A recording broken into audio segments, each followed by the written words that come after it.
Assalamualaikum warahmatullahi wabarakatuh. Ada seorang laki-laki Quraisy mencoba membunuh Nabi Muhammad, tapi rencananya gagal. Mari kita simak video berikut.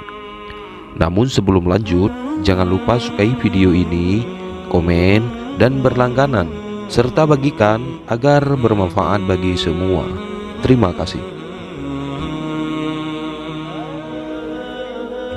Berbagai cara dilakukan oleh kaum kafir Quraisy, pimpinan Abu Jahal, untuk membunuh Nabi Muhammad SAW. Namun usaha mereka tak pernah berhasil.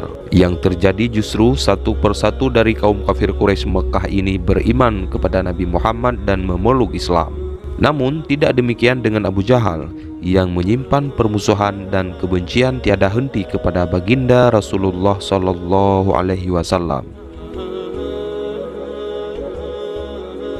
Dalam satu riwayat diceritakan kisah seorang laki-laki kafir Quraisy yang gagal membunuh Nabi.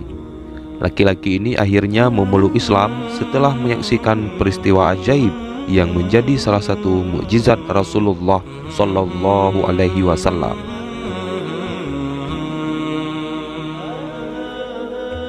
Dalam kitab Al-Mawa'iz Al-Usfuriyah, Syekh Muhammad bin Abu Bakar Usfuri menceritakan, suatu hari orang-orang kafir berkumpul di rumah Abu Jahal. Tiba-tiba seorang laki-laki bernama Tariq As-Saidlani datang dan berkata, "Sungguh mudah membunuh Muhammad jika kalian setuju dengan usulanku." "Bagaimana itu, hai Tariq?" tanya orang-orang kafir Quraisy. "Muhammad saat ini sedang bersandaran di tembok Ka'bah. Kalau salah satu dari kita berangkat dan menjatuhinya batu besar di atas Ka'bah, maka seketika ia akan mati," kata Tariq memberi usulan. Kemudian seorang laki-laki bernama Syihab berdiri dan berkata, "Kalau kalian mengizinkanku, maka aku akan membunuh Muhammad." Orang-orang pun mengizinkan Syihab untuk melaksanakan usulan Tariq tadi.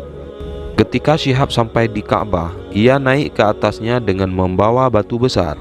Kemudian ia menjatuhkannya ke arah tepat Rasulullah SAW. Tiba-tiba dari tembok Ka'bah keluar sebuah batu yang menahan batu besar yang dijatuhkan itu di udara, hingga Rasulullah berdiri dan berpindah dari tempatnya.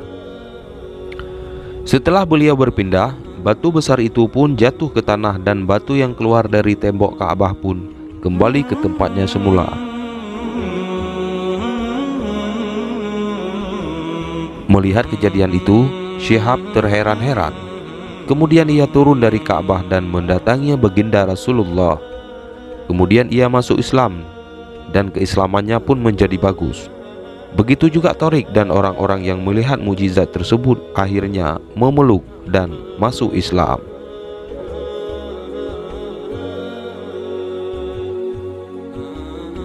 Demikianlah kisah orang-orang yang menyaksikan langsung mukjizat Rasulullah, akhirnya masuk Islam dan beriman kepada beliau. Beriman kepada Rasulullah SAW di akhir zaman termasuk keimanan paling utama, karena menetapi keimanan tanpa pernah melihat Rasulullah secara langsung dan melihat mukjizat-mukjizatnya.